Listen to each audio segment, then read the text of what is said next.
Bonjour à tous et bienvenue pour cette troisième vidéo sur les formulaires. Aujourd'hui, ce qu'on va voir ensemble, c'est la partie des formulaires autogénérés par Power Apps. Encore une fois, c'est pas quelque chose que je vous recommande de faire, mais c'est toujours assez intéressant de savoir comment ça fonctionne. Donc là, ce qu'on va faire, c'est qu'on va placer donc un nouvel écran limite pour le coup vierge, hem, voilà. Et donc ici, on va y ajouter un formulaire. Donc on va dans insérer, on va juste marquer donc forme. Et donc là, vous pouvez voir en haut, vous avez 2 possibilités. Vous avez le forme de modification et le forme d'affichage. En réalité, le forme de modification, c'est un forme de modification, mais aussi de création. Ça dépendra du mode que vous avez donné pour dire de pouvoir l'utiliser. Le formulaire d'affichage, ça serait l'équivalent d'une page de détail, vous savez, quand vous consultez vos données. Bah voilà, en réalité, c'est ça. C'est plus une page de consultation qu'autre chose. Et donc là, maintenant, ici, si je crée donc un formulaire ici, il fonctionne comme une galerie, hein, simplement même comme un conteneur. Donc ici, on a besoin de lui filer, un jeu de données, en fait. Donc là, on va prendre la gestion des device et donc lui, il va se mettre à travailler et il va nous créer notre formulaire. Jusque là, c'est quelque chose d'assez facile. Alors, quand on regarde, on a, au niveau de notre forme, on a des choses qui ne sont pas forcément intéressantes. Par exemple, on va avoir donc la colonne title et la partie pièce jointe. Heureusement, ça, on peut le modifier. Donc dans la partie champ, on va cliquer dessus, on a tout ce qui est affiché à l'écran, ça apparaît. Donc la date d'attribution, par exemple, c'est quelque chose où on pourrait ne pas avoir envie de l'afficher. Donc ça, on va pouvoir s'amuser à le cacher après. Au niveau du titre, on n'en veut tout simplement pas, donc les 3 petits points supprimés et ça s'en va. La partie pièce jointe, on est sur la même chose, supprimer et ça s'en va. Et pour le reste, on va se dire que on garde tout ça. Le statut, c'est pareil, hein, on mettra un truc par défaut dedans et on est tout bon. Par contre, quand on passe en mode lecture, on n'a pas de formulaire. Et ça, du coup, bah, c'est chiant. Alors, comment on fait pour gérer ce cas-là? Donc, le cas ici, donc le formulaire, déjà, on va le renommer. Donc, ça va être le form device, mettons. Voilà. Et donc, on va se rendre dans la partie dashboard ordinateur. On va limite y ajouter un nouveau bouton. On va changer de limite de couleur pour dire que celui-ci, ça sera un truc à part, voilà. Et là, c'est beaucoup trop clair quand même, faut peut-être pas abuser non plus. On va le mettre en rouge, voilà. Et donc, on va se mettre dans le onSelect. Dans le onSelect, ce qu'on va faire, c'est que on va donc faire, appel à ce formulaire. Et donc là, ce qu'on va faire, c'est on va faire un new form.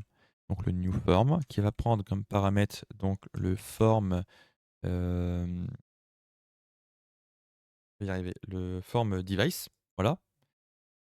Et du coup, en faisant juste ça, en faisant ça, quand on va cliquer dessus, on peut voir que déjà on n'est pas redirigé puisque si je ne mets pas le navigate, on va jamais y arriver.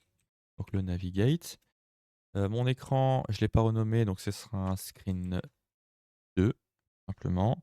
La transition est optionnelle, j'en mets même pas. Et par contre, quand on clique dessus, ce qui se passe, c'est qu'on a notre formulaire qui est affiché. Donc ça, c'est très bien. Maintenant, ce qui nous manquerait, ce serait un bouton pour dire de sauvegarder notre formulaire. Et donc là, on va se rajouter donc un petit bouton, simplement, qu'on va appeler par exemple save. Voilà. Donc save, dans la partie onSelect, on va lui passer donc une fonction qui s'appelle submit form, qui va donc prendre un paramètre, donc qui nous dit un formulaire. Donc notre formulaire s'appelle formulaire device. Voilà. Et c'est tout. Donc à partir de là, on va pouvoir rentrer donc, dans nos données. Par exemple, le statut, on va dire que il est KO ici. La désignation, ça sera un autosave, admettons. Enfin un autosave non, un autoform. Ensuite la localisation, ça sera, là-bas. L'utilisateur, on va prendre le premier en date comme ça. C'est voilà, le champ utilisateur, vous voyez, il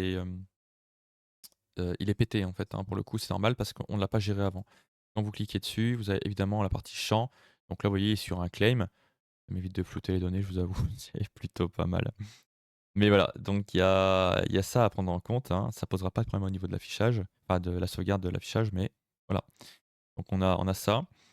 Au niveau de la date d'attribution, bon, bah, ça, limite, on pourrait très bien gérer ça en par défaut. Et comment on fait pour faire du par défaut? On va cliquer donc sur la date, enfin sur le champ date et donc on a, quand on descend, vous voyez, donc on a toutes nos propriétés dans la partie avancée et quand vous descendez, vous avez donc la défaut date. La défaut date, elle prend comme parent défaut. Sauf que, en fait, vous pouvez voir que c'est grisé. On ne peut pas modifier, vous voyez? Donc on peut rien y faire. Et donc pour débloquer ça, on prend donc la partie formulaire, on s'en va ensuite dans la partie, date et il y a un petit cadenas. On clique dessus et c'est déverrouillé.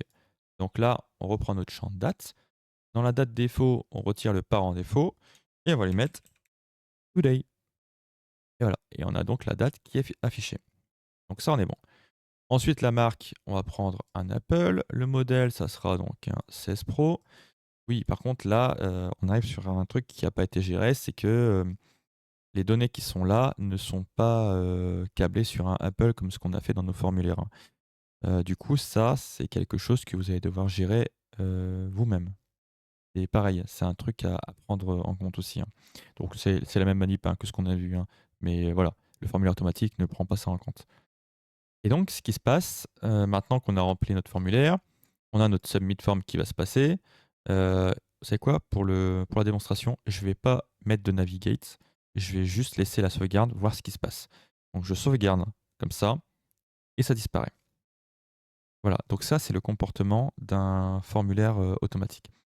En fait, ce qui s'est passé, c'est que, pour rappel, quand on l'a appelé, on lui a mis donc, un new form, donc pour une création et lui, quand on lui fait donc un save derrière, et bien, ce qui se passe, en fait, c'est que cette valeur new form est reset. Donc là, le formulaire n'a plus de mode. Donc il faut juste lui restipuler un mode, tout simplement.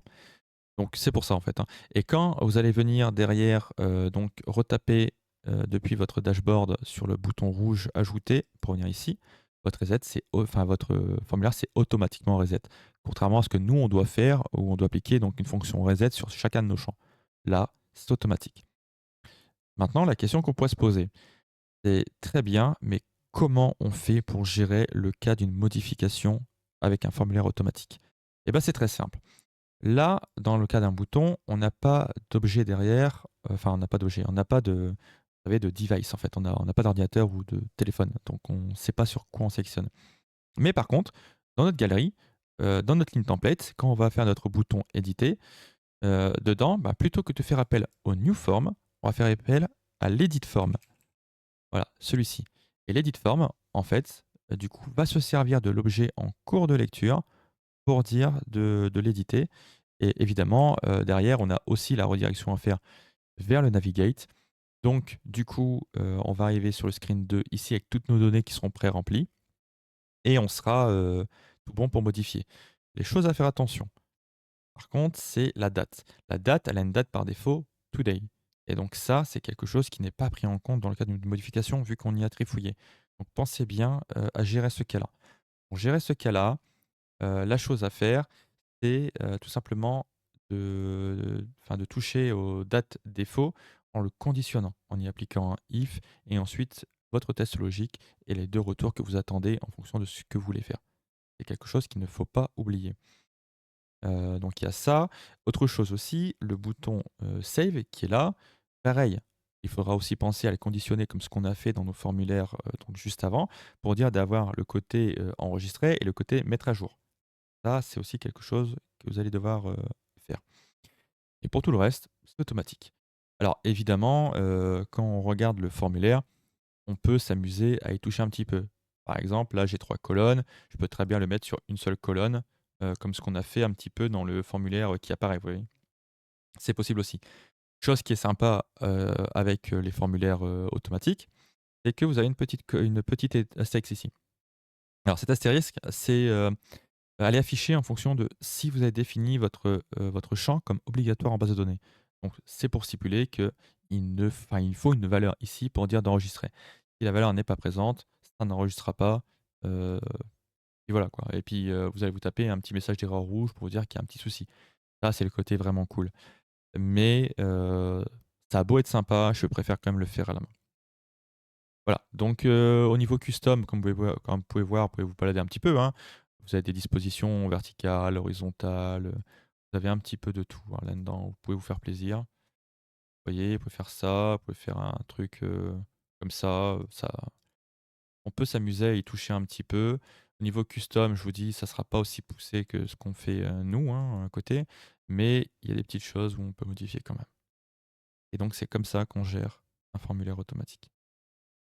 J'ai peut-être été un peu rapide là-dessus en passant, rapidement sur les éléments. Si, vous trouvez que ça manque d'informations, qu'il y a des choses qui n'ont pas été évoquées, vous n'hésitez pas, un petit commentaire et comme d'habitude, je vous répondrai le plus vite possible. Une nouvelle fois, je vous remercie d'avoir suivi cette vidéo et je vous dis à très bientôt pour la suite. Allez, salut!